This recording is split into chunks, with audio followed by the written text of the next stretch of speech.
Hello and welcome to another Parenting Teens podcast. Today I'm going to talk a little bit about siblings and arguing. And I think this is a really important one to address for so many reasons about how it not only affects the two individual or more individual siblings that are arguing, or how it affects the parents when children are arguing, and how it affects the whole family, but how some of that can actually leave some quite long-term residual trauma as well. How that can also affect knock-on effects when we go back to a conversation I did about ripple effect in the early episodes about how that can also have a knock-on effect in schools. So there's quite a bit to uncover in this one. It's going to be a very interesting one. And it's a well-known fact that siblings argue. And very rarely we find some that are like absolute best friends and you cannot separate them, especially if it might be twins. And perhaps if you've got two girls or two boys that are very similar age, similar interests, then sometimes siblings can absolutely be the best of friends. Excuse me. However, there is also a lot of times when siblings are anything but. And then you get those siblings in the middle that do make an effort to go on. They do try to behave and be nice to each other, but they make mistakes in the process. And so let's have a look today at some of that and understand why they argue in the first place, and what as parents we can do about it, how we can approach it in a way that it supports everybody in the family and gives them a higher chance of success in life overall by approaching the arguments from a positive angle. Now, I think I'm going to start today with an example of when my children were quite young. I didn't know at the time that my son was on the autistic spectrum. I had no clue until a few years ago about myself being ADHD. But I do remember just being overwhelmed as a parent when the children argued. I was triggered by them arguing. I didn't like it. It was too much noise. It was too stressful. So as a parent, it was in my best interest to do everything I could to prevent them from arguing, or if they did argue, to find out why they were arguing, how we could resolve that argument, and how we could educate them in some form of personal development way, even from very young, to avoid getting back into the same arguments in the future. So if they came across the same situation, they wouldn't have the same response, or I knew how to help them through it again if they'd forgotten to follow the strategies. And one of the examples I'm going to use is when they were younger and oh, Mum, can we put a video on? And yet it was video, not DVD, not Netflix, YouTube, all of that. Back then it was, you had a video, VHF tape, or just a television program. But most of the time they wanted videos, movies. So let's just say movie. Mum, can we have a movie on? Yes, but. Yes, but. Now, but is not always a great word to use. However, with my children, there was always a caveat that if they wanted a movie on, you know what's coming. They argue about what movie they're going to watch or whose turn it is to choose. So I used to preempt this and do my best to prevent them from even getting into that social situation where they both wanted, neither wanted to give up for the other. They couldn't figure out whose turn it was. And so here's what I used to say to them. Yes, you can put a movie on, but if I hear you arguing while you are choosing, there will be no movie. So you have to get along nicely, choose carefully and sensibly, and agree on what movie you're going to watch, and then I'll put it on for you.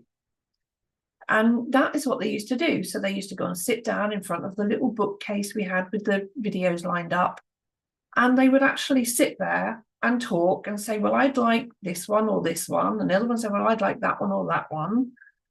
And then they'd get stuck. So they're like, okay, so this one wants those two, that one wants those two. Okay, is there another one that either of you would like to watch that maybe you would both agree to watching, Or is there something in the four that you've picked or whatever, for example, that you could agree to watch this time, and then from the other person's choice, you agree to watch next time, and we put that top of the pile. And so it was like, oh, yeah, okay. So then it gave them the next part of the thought process for resolving the, not a disagreement, but a difference in choices and selections. Now, a lot of children would just be arguing over who's going to go first.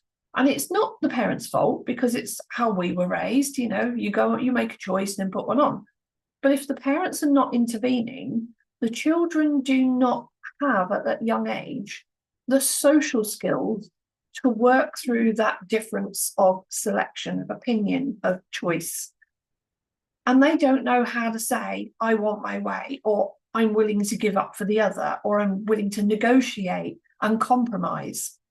So by doing this simple task with videos, whenever they wanted the television on, I was teaching them to be sympathetic to each other, be clear on what they wanted, to negotiate, and to actually take turns. And so we very, very rarely had arguments about the television. But it meant that instead of me spending emotional energy on resolving their arguments after they tried to make a choice, I knew that emotional energy would come, so I'd shift that to the front of the selection and use the same emotional energy positively to teach them personal growth skills, even as young children. And this was long, about 20 years before actually probably about 15 years before I even looked at becoming an emotional awareness expert. But I knew that I was going to spend that energy anyway. So why not use the energy at the front of the situation, think ahead, and do it positively to create peace for them, cooperation for them, more friendship and agreement, share turning. So yeah, taking turns, and peace and quiet for me, because now they were sitting quietly watching a movie in agreement. And next time they wanted to watch a movie, the decision is already made because they'd chosen one each and then chosen which order. So that for me was a very simple strategy to use for that. We had other examples like dinner time, when you put the food on the table and hands are going everywhere. And it was something I picked up of a television series way back in the early 90s. It was about hands on laps. And then I'm talking about younger children today, but I think this is really relevant because when you resolve some of these emotional issues earlier in life, it leaves you more room for dealing with bigger problems as they get to teens, rather than catching up on these early ones that you can get in there beforehand. So we had quite an intense week where we really trained the children to understand, and we had coins in cups. And the coins in cups were reward for something they did good. And then if they did something against what we wanted, or didn't cooperate, or rebelled, or threw a temper tantrum or a meltdown, then coins would come out of the cup. And so we used to put the cups on the dinner table first with them. And if they sat nicely, they got coins in the cup. And the phrase was hands on laps. So the idea was, while I'm serving up the dinner, to make it safe for them, they literally put the hands on the laps under the table. It's polite, it's courteous, and it gave me the safety of moving hot food across the table without hands reaching out and grabbing, and me spilling a boiling hot dinner or really hot dinner on any of the children. So that was another one I used quite a lot. And it got to a point after about a week, and certainly by the end of the second week, as soon as I was ready to dish dinner up and they were at the table, I'd say, right, hands on laps, and they would do that. Now, here's the amazing thing, right?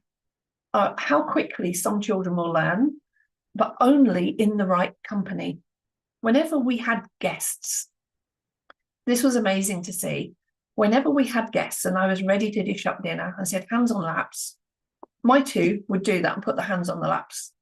And because other children coming into the house had not been taught this, and were still got hands on the table and reaching out, grabbing stuff that they didn't need to be grabbing until the dinner was on the table, my children would like turn and look at them like, what do you think you're doing? And then the other children would look, and I would just repeat gently, hands on laps, and they'd like, oh, and they'd copy. Like, they would literally copy my two. And whenever they came to visit, they would always, from there on, listen when I said hands on laps, and I'd dish the dinner up safely and everyone would eat politely. But in their own homes, they wouldn't do that because their parents hadn't taught them the same skills. So that was one of the other things that to me taught my children really good manners from early on, and lots and lots of other things, pleases and thank yous. And all of this, when you actually work on these social skills from parent to child, it also instills those same social skills from child to child. And certainly by the time they get to teenagers, if they've learnt good manners in the family unit, because I hear so many parents, and I've heard this so often, where parents give or take something to a child, they'll take it, say nothing, but give it and say please. And it's like it's a command. And it frustrates me to hear it. I'm so sorry to say this if you do this, but it frustrates me to see somebody commanding manners from children rather than encouraging them. And especially when in reverse, those same manners are not offered back to the child when the child gives something. And for me, if you're going to set an example for a child or a teenager or a young adult, we need to lead the way, not point the way, because pointing the way is not polite.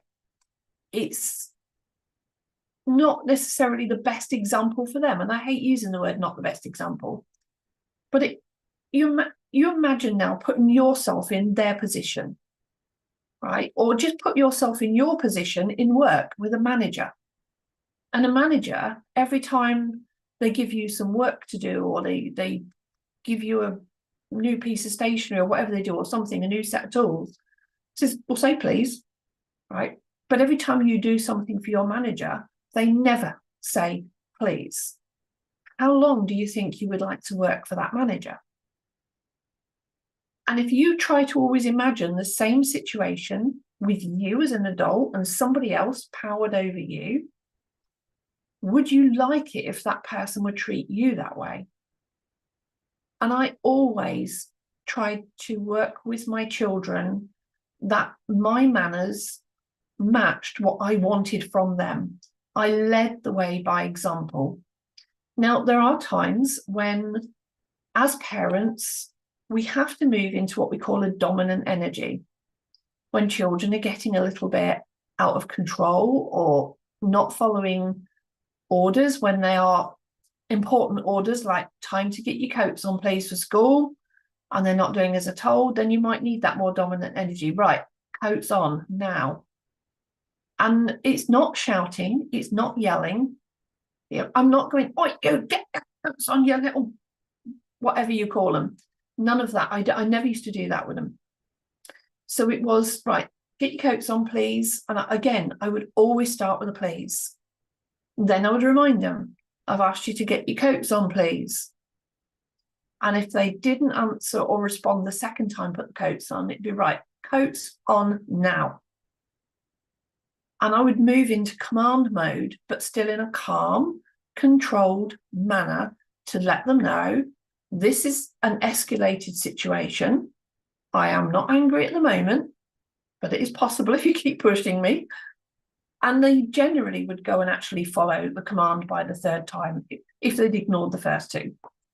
So again, this is a way where by doing that, we also teach children that when they want to protect their barriers or they want somebody else to do something, they will always say please first.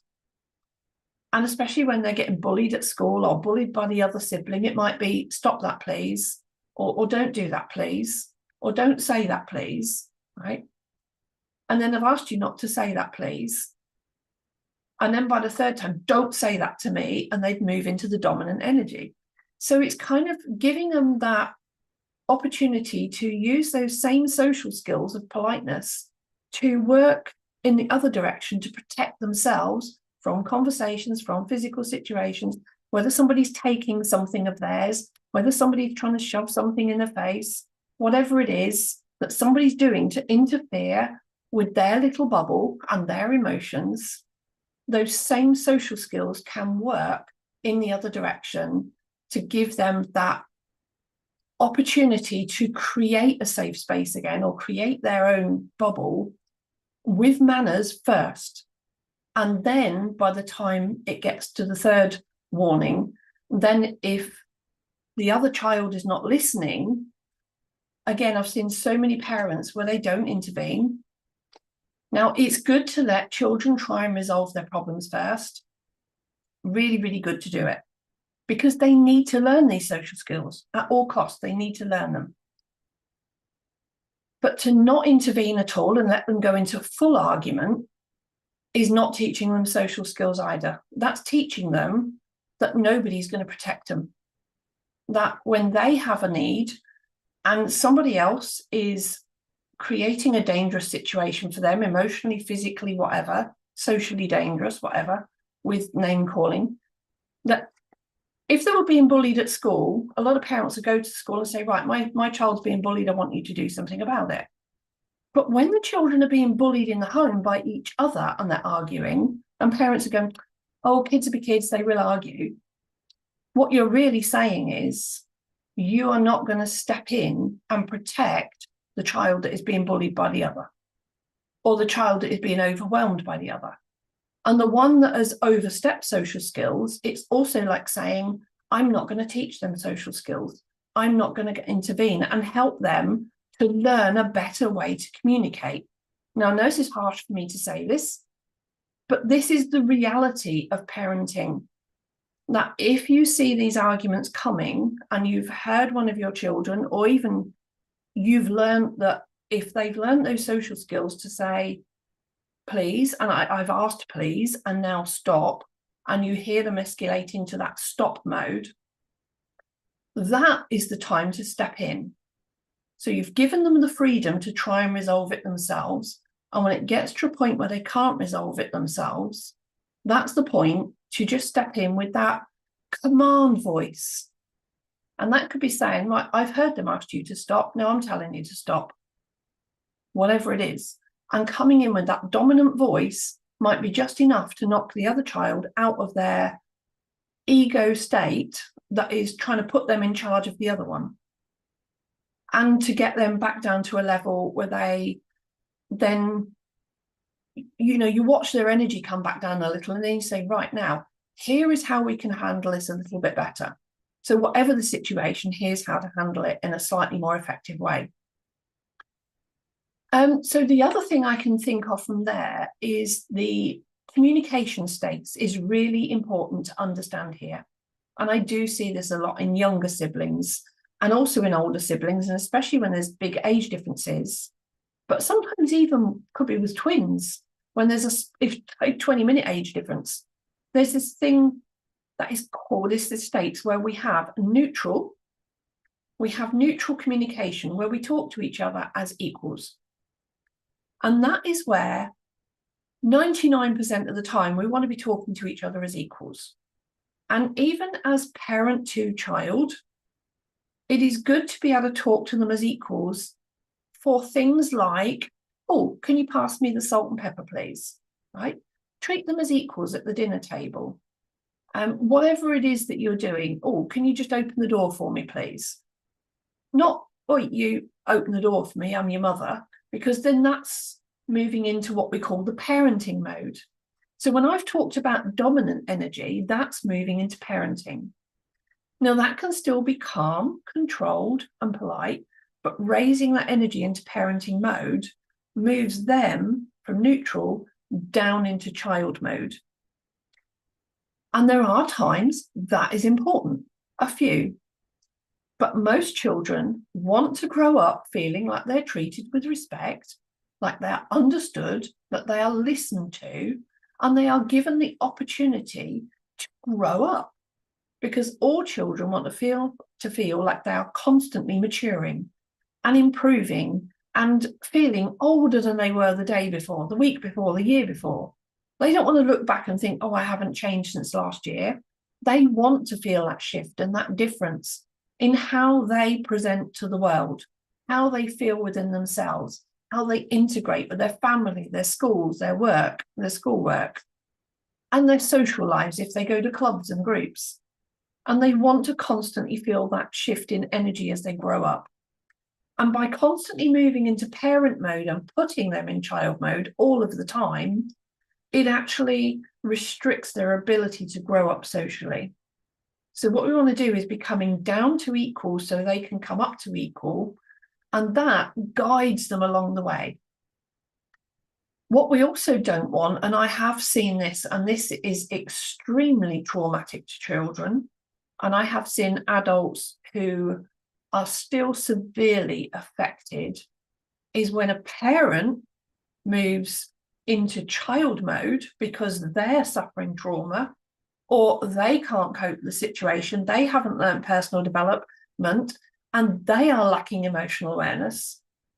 And I have seen the results of this, where these parents that live constantly in child mode push the child into parenting mode. And that can actually come across in some abusive ways as well. Or there are some where we have parents who have genuine disabilities and the child becomes the carer for the parent. And there are agencies out there that support those children to care for the parents. So they're going to school all day, coming home, cooking meals, doing the washing. And there is no law against this. They are genuinely child carers for their parents. But this is not what we're talking about, not the physical caring and not the social caring. This is about the emotional level of communication. So even when the child cares for the parent physically, by cooking, cleaning, jobs around the house, the conversation can still be equals with occasional parent to child that way. But the conversation itself should not be child to parent, with the parent being in child mode and the child being in parent mode, because that does not nurture healthy relationships.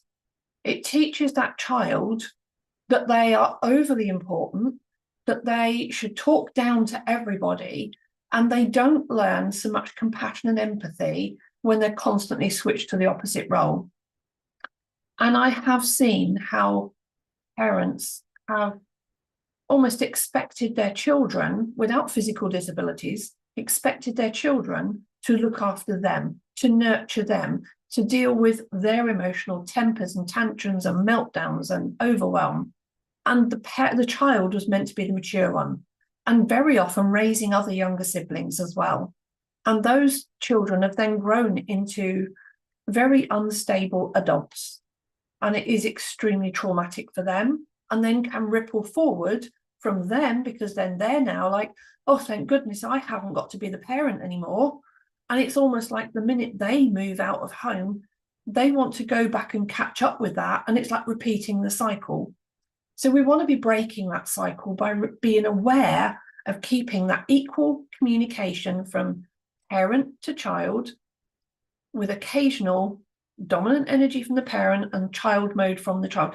And it's because sometimes they need to be children, and this can be in a positive communication way as well, like literally praising them and encouraging them and rewarding them through like, oh wow, you've done really amazing there, and I'm so proud of you. And again, that's moving into parenting mode. So it's not always dominant either.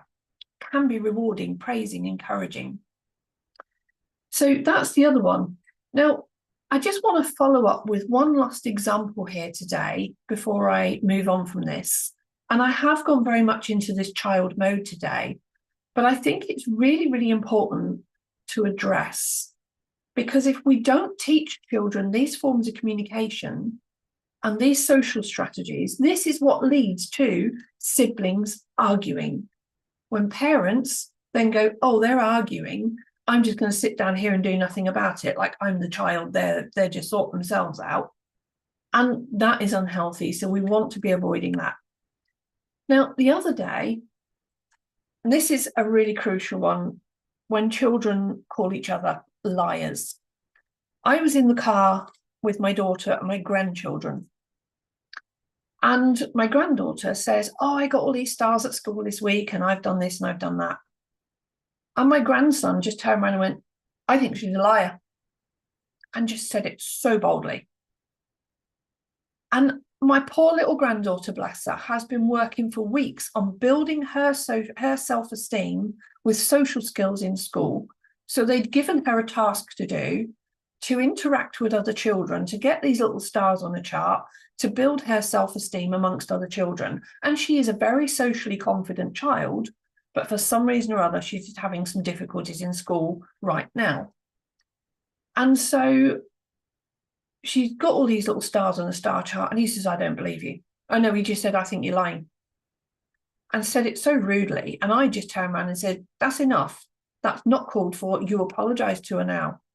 And I moved into that parent role, because in that moment, it was like, he was like, I don't believe you. And it was like, he moves into parent role very quickly. And I know where that comes from, but he does it a lot, moves into that role. And I knocked him down very quickly. And he apologized, and I stopped. When we got out of the car, I let my daughter and my granddaughter go into the house, and I sat on the bench in the garden as the sun was out, and I said, right, come and sit down. I want a word with you, please. And I kind of kept the firm tone there, like, this is not just, oh, would you like to talk to me? Because they're going to say no. Right, it was no, I'd like you to come and sit down and talk to me, please. Like, it's like a command, but it was a polite request. And I said, right. I said, when you said to your sister, I think you're a liar, I said, that wasn't kind. How would you feel? And this is a good way to do it, is to highlight, first of all, what it is you're talking about. And I move into mentoring role at this point. What is it we're talking about? You called your sister a liar. Secondly, switch it into empathy mode if you can. How would you have felt if somebody had called you a liar when you'd just done something really good and were pleased about it? Yeah, I wouldn't like it. No, exactly. So how do you think your sister felt when you called her a liar? And now we switch the empathy back to her. So we've got to get him to feel it first. So whatever age of children, teen, young adult, we stop the argument. And this is my example I'm using with my grandchildren. Stop the argument, identify the problem, get them feeling it in themselves first, because how can they understand somebody else's emotions if they don't understand their own first? So this is where we say, how would you feel if this happened? But not in a threatening way. It's not like, oh, how would you feel if that happened to you? Because that is just going to push them down further. But we want to be using this to gradually raise them back from, what do we say, child. We want to get them from that child mode. Now we've pushed them down there, back to equal. And we want to come down to equal by the end of the conversation. We don't want to be up here and then push them down into a meltdown. So how would you feel? He's got his own empathy going. Now he understands the feeling. We flip that over. How do you think your sister felt, or the other person in the argument? Yeah, she wouldn't have liked it. No. So I said, okay, this is the important bit. I didn't just stop there. I explained, when you called her a liar, I said, I want you to realize that that meant that in your heart and in your head, you didn't believe her. Do you understand that? And he said, yes. So I said, you did not believe that she'd earned all of those stars that way, that quickly. He said, no, I didn't. So I said, but that is you that didn't believe it. It doesn't mean that she didn't actually do it. And I could see him thinking. So I said, so now we've gone from empathy to flip the empathy into thought mode. And I've got him questioning why he said that and understanding it was his belief, not something she'd done wrong. So I said, okay, how about, and now we turn it into something more personal development. So I said, how about if instead of saying to somebody when you don't believe them, you're a liar, how about, because I said, you're very curious, how about you say, well, how did you do that quickly? Or how did you get all of those stars? Or what did you do to get all of those stars? Who did you, I said, ask questions. and find out how she did that or achieved that, rather than telling me you didn't believe it. And he sort of nodded a bit. And I said, now, if you do that and you ask somebody questions instead of calling them a liar, do you think you might get on a little bit better, even if it's your friends at school? So I didn't want to put too much focus on the sibling thing here, because there is a bit of a strain between them. So I said, even if you did this with your friends at school, I said, if you call them a liar or you ask them questions, which way do you think you're more likely to keep your friends? And he went, yeah, it'd be good to ask them questions, wouldn't it? And I said, well done, thank you very much. And we left it at that, but it was getting him through that thought process. So remember, stop the argument, de-escalate the argument with some parenting energy. Identify the problem, get them to feel it in themselves. Then they can understand the feeling in somebody else. Then get them into a thought process. What if I did this differently? And if they did it differently, how would it feel for them? And how would it feel for the other person? What are the benefits of that? Right? And when we talk them through that little process, they are going to learn skills that are going to take them a lot further in life from that moment on. And it's not the first time I've done things like this with my grandson. There was another time where another child was manipulating him at school. Oh, if you do this for me, if you do that for me, I'll be your friend. But actually what this other child was doing was promising friendship on the back of him doing something. But the reality of it was this child, and every which way I was doing it, this child wanted something from a place he shouldn't get it. So to create a situation where he wasn't getting in trouble for it, he asked my grandson to go and get that thing from a place where he shouldn't have got it. And my grandson got caught, my grandson got told off. And so I explained to him about the power of being able to say no, that we can say no to other people. And he actually, about a month later, had a similar situation and was so proud when he came back to me and explained that, through talking him through a similar process, but being manipulated rather than calling him a liar, I'd taken him through that same thought process, identify the problem, how does it feel for him, for the other person, so the problem was you get in trouble, but what happened if you did it this way? Yes, he might not be your friend, but he was going to get you in trouble anyway, but the teachers would now respect you more. So we'd taken him through that same kind of process. And he came back about a month later, having encountered a similar situation all over again. And he said no. And he felt so proud of himself for doing that and respecting that he didn't have to get in trouble to please a friend. And now, he didn't necessarily argue with the other lad, but he was able to protect his own boundaries and respect his own boundaries, which was amazing. So by teaching them, and you might have to repeat the process again and again, right throughout childhood, teenhood. But the point is, when you've got that simple little process to talk them through personal development strategies without even naming them, it gives them such a massive advantage in life. And when you've got children that can speak to each other politely, negotiate, agree, take turns and share, have empathy for each other.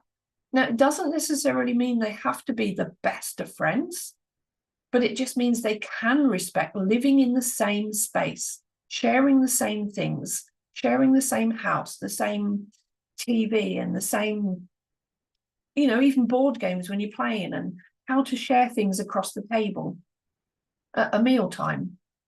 And all of this builds a more peaceful home for all of you. And remember when I said, if you don't put in this effort as a parent into creating this personal development in your children, you will be putting the same effort in negatively to living with all of their arguments and fights and shouting and all the chaos in the house. So for me, it was using that same energy, but in a positive way for all of us.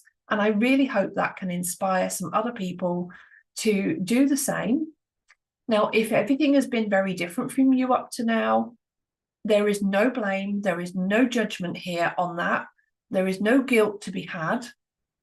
For me, the most important thing is recognizing the best way forward. And that's the only way to worry about. What happened in the past is gone, but always looking at the best way forward is the best way to create peace for all of you. And not only that, when they've learned to do it in the home, they learn to do it at school, they learn to do it out in society.